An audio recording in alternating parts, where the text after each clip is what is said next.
আমাদের এই বাবা আহমদকর জি আমাদের গরিব ছোট জাতকে মানে সম্মান দিয়েছে। আর এর জন্যই আমরা আজ খেতে পাচ্ছি, পড়তে পাচ্ছি।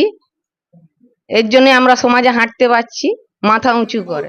যেখানে ক্ষুদিরাম মাতঙ্গিনী বিদ্যাসাগরের জন্ম, সেখানে আজকে ব্রাহ্মণবাদীরা রাজ করছে। আমরা কিন্তু মানে কি বলবো, দর্শক হয়ে আমরা কিন্তু কোনো প্রতিবাদ করছি না। মুরারজি দেশাইয়ের আমলে 2 পয়সা ট্রাম মারা বেড়েছিল, এই কেশপুরে কিন্তু প্রথম আগুন জ্বলেছিল। সেই মেদিনীপুর আজকে মেদিনীপুর নেই।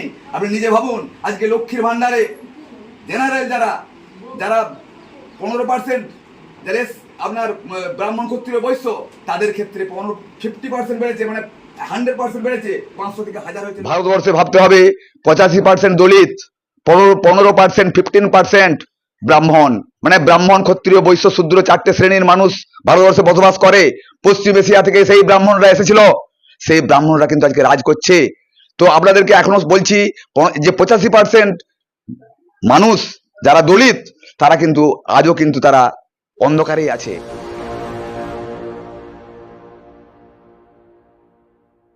नमस्कार, आप देख रहे हैं एनबी न्यूज 24x7 नीलम बोध के साथ। और साथ ही आज हूं मैं बंगाल में। जिस तरह से आप सभी को पता है कि जो चुनावी बिगुल है पूरे भारत देश में बच चुका है और हर पार्टी कहीं ना कहीं अपने प्रत्याशियों पे पूरी दावेदारी लगा रही है और प्रत्याशी भी पूरा दमखम दिखा रहे हैं और कहीं ना कहीं जनता के बीच में जाकर आश्वासन दे रहे हैं कि हम अगर जीत कर आते हैं तो आपके लिए हम जरूर करेंगे। और लेकिन इसी कड़ी में आज हमें एक ऐसा प्रत्याशी मिला। मैं बंगाल में आई थी, बाबा साहब की जयंती थी। जब मैं एक गली से गुजर रही थी तो मुझे गली से जोर जोर से बोलने की आवाज आ रही थी। मेरे कान खड़े हुए और कहीं ना कहीं मन में एक जिज्ञासा उत्पन्न हुई कि आखिर ये व्यक्ति है कौन और इतने दमदारी से अपनी बात को रख रहा है, इतना जोश है और हाथ में बाबा साहब की तस्वीर, गले में बीएसपी का पटका। तो कहीं ना कहीं मैं अपने आप को रोक नहीं पाई और मेरी जिज्ञासा बढ़ी, क्यों ना इस व्यक्ति से चर्चा की जाए और जाना जाए कि आखिर ये कौन है। तो सर, आपका नाम क्या है? আমার নাম অঞ্জন কুমার মন্ডল। आपके हाथ में बाबा साहब की तस्वीर है, गले में बीएसपी का पटका है, तो इसके पीछे कारण क्या है? ये बाबा साहब की तस्वीर लेकर बीएसपी का पटका पहनकर कहाँ घूम रहे हैं आप? আমি পশ্চিম মেদিনীপুরের চন্দ্রকোনা বিধানসভার অন্তর্গত জাড়া গ্রামের বাসিন্দা। আমি খুব ছোটবেলা থেকেই বাবা সাহেব আম্বেদকরের অনুপ্রেরণায় অনুপ্রাণিত। তো বাবা সাহেব আম্বেদকর, যিনি আমাদের সংরক্ষণ প্রথা চালু করেছেন, যিনি আমাদের সংবিধান রচনা করেছেন, কিন্তু উনি দলিত সম্প্রদায়ের মানুষ ছিলেন বলে ওনাকে অনেক নির্যাতন ব্রাহ্মণবাদী দলেরা করেছে। জওহরলাল নেহরু থেকে বিভিন্ন রকমের ব্রাহ্মণবাদী কংগ্রেস সরকার অত্যাচার করেছে। তা সত্ত্বেও এরকম এডুকেশনাল কোয়ালিফিকেশন, শিক্ষাগত যোগ্যতা থাকা সত্ত্বেও ওনাকে কিন্তু দমিয়ে রাখতে পারেননি তৎকালীন ইংরেজ সরকার। তাই ওনাকে দিয়েই সংবিধান রচনা করেছিলেন। তো আমি সেই আম্বেদকর পন্থী মানুষ, আমি একটা স্কুলের শিক্ষকতা করি।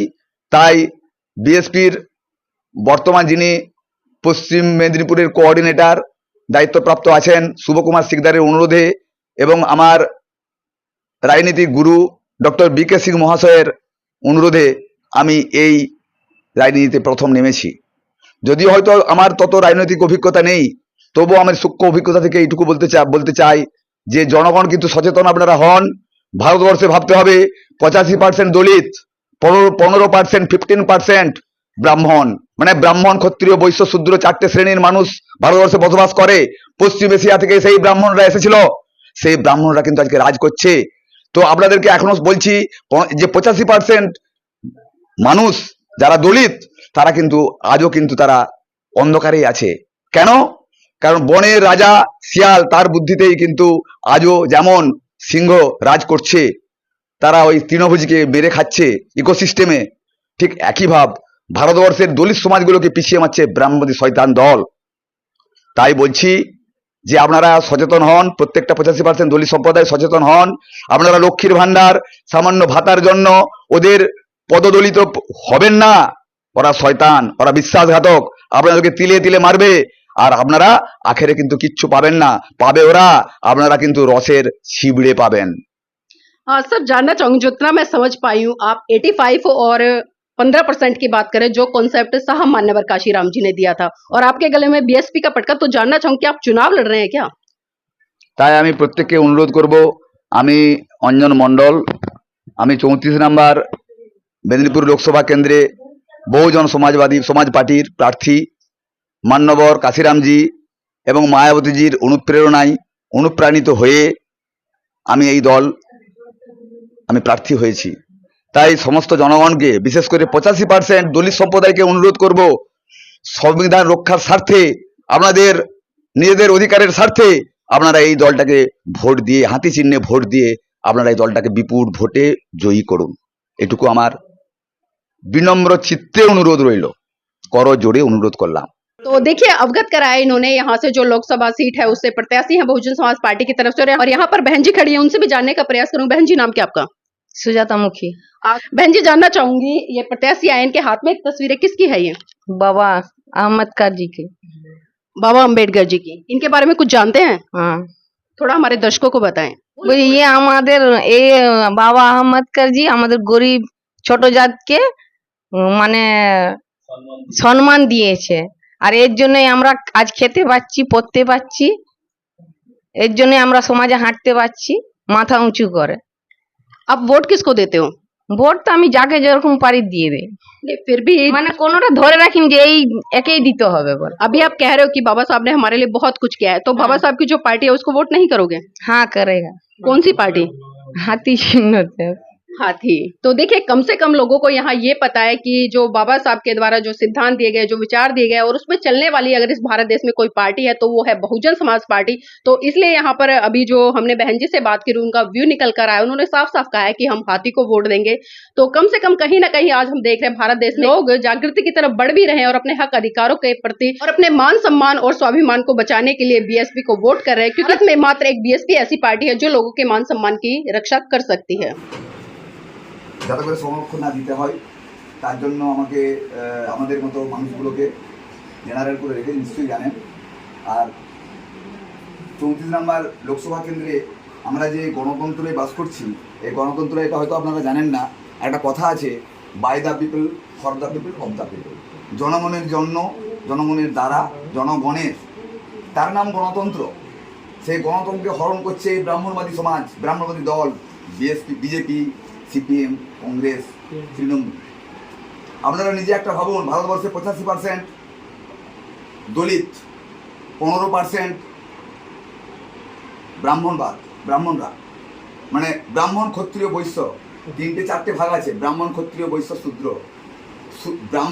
ব্রাহ্মণ, ক্ষত্রিয়, বৈশ্যদেরকে সেবা করে কিন্তু শূদ্র। আমরা কিন্তু প্রত্যেকে শূদ্র। আপনি একটা জিনিস লক্ষ্য করে দেখবেন যে আজকের জঙ্গলের রাজা কে? নিশ্চয়ই জানেন, সিংহর সংখ্যা কিন্তু কম, কিন্তু তৃণভোজী প্রাণীদের সংখ্যা বেশি। হরিণ, ছাগল ইত্যাদি ইত্যাদি, আপনার খরগোশ সংখ্যা বেশি। কিন্তু রাজ করছে কারা? রাজ করছে কিন্তু সেই বাঘ, সিংহ। তো হঠাৎ করে একটা গল্প জাস্ট বলি, হঠাৎ করে ওই তৃণভোজী প্রাণীরা বললো যে সংখ্যায় তো আমরা বেশি, তো তাহলে আমরা যদি সংখ্যায় বেশি হয় তাহলে আমরা কেন রাজা হব না? তখন হঠাৎ করে শিয়াল বুদ্ধি দিল যে ওরা তো সংখ্যা সত্যিকারেরই বেশি, তাহলে পশুরাই সিংহ, তোমাকে কিন্তু এই জায়গায় আবার রাজা হতে হবে। তাহলে একটা বুদ্ধি অবলম্বন করো। কি বুদ্ধি? তুমি তো মাংসাশী, তোমাকে হঠাৎ করে তৃণভোজী হতে হবে। সঙ্গে সঙ্গে তুমি এক কাজ করো, তুমি ঘাস ছেড়ে মুখে রেখে দাও 10টা দিন, তুমি মরবে না। যখন ঘাস ছেড়ে ওই সিংহ মুখে ঘাস রাখলো, সেই মুহূর্তে ওরা দেখলো যে সিংহর তো স্বভাব চেঞ্জ হয়েছে, তাহলে ও তো আর মাংস খাচ্ছে না, আমাদেরকে ধরে আর খাবে না, তাহলে ওকেই আমরা ভোট দেবো। ভোটাভুটি শুরু হয়ে গেল। এবার রাজা কে হবে? সিংহকে। এবারে সিংহ ভোটে জিতে গেল। তখন সিংহ আবার তার নিজের স্বরূপ শুরু করলো যে আবার ছাগলকে নিয়ে আসো, আবার খরগোশকে নিয়ে আসো, আবার হরিণকে নিয়ে আসো। তাহলে এই হচ্ছে ব্রাহ্মণবাদী 15%, 85% সেই দলিত সম্প্রদায়, তাদের জায়গায় 15% আজকে ব্রাহ্মণবাদীরা রাজ করছে। শিক্ষা আজকে বিপন্ন। আজকে যে আমাদের পশ্চিম মেদিনীপুর, যেখানে ক্ষুদিরাম মাতঙ্গিনী বিদ্যাসাগরের জন্ম, সেখানে আজকে ব্রাহ্মণবাদীরা রাজ করছে। আমরা কিন্তু মানে কি বলবো, দর্শক হয়ে আমরা কিন্তু কোনো প্রতিবাদ করছি না। মুরারজি দেশাইয়ের আমলে 2 পয়সা ট্রাম ভাড়া বেড়েছিল, এই কেশপুরে কিন্তু প্রথম আগুন জ্বলেছিল। সেই মেদিনীপুর আজকে মেদিনীপুর নেই। আপনি নিজে ভাবুন, আজকে লক্ষ্মীর ভান্ডারে জেনারেল যারা 15%, যারা আপনার ব্রাহ্মণ, ক্ষত্রিয়, বৈশ্য, তাদের ক্ষেত্রে 50% বেড়েছে, মানে 100% বেড়েছে। 500 থেকে 1000 হয়েছে লক্ষ্মীর ভান্ডার। কিন্তু SC ST OBC সংখ্যালঘু তাদের বেড়েছে 1000 থেকে 1200, তার মানে 20% বাড়লো। তখনই আপনাদেরকে বুঝতে হবে ব্রাহ্মণ দলগুলো কিন্তু আপনাদেরকে পিছে মারছে। তাই বলছি আপনারা প্রত্যেকে সচেতন হন, এই ব্রাহ্মণবাদী দল থেকে দূরে সরে আসুন। আমি এটুকু অনুরোধ করব, আপনারা নিজেরা অধিকার ছিনিয়ে নিন। স্বরাজ আমার জন্মগত অধিকার, সেটা আমাকে পাইতে হবে। বাল গঙ্গাধর তিলক বলেছিল, বাচ্চারা যখন যখন যখন যখন বাচ্চারা না কাঁদে তখন মা কিন্তু দুধ দেয় না। বাচ্চারা যখন কাঁদবে তবে মা দুধ দেবে। তাই আপনাদেরকে সংগ্রাম করতে হবে, আপনাদেরকে আন্দোলন করতে হবে, আপনাদেরকে নিজের অধিকার ছিনিয়ে নিতে হবে। এটা কে বলেছিলেন? বাবা সাহেব আম্বেদকর। তার নীতি আদর্শকে মেনে আপনারা অনুরোধ করছি, আপনারা ময়দানে নামুন, সংগ্রাম করুন।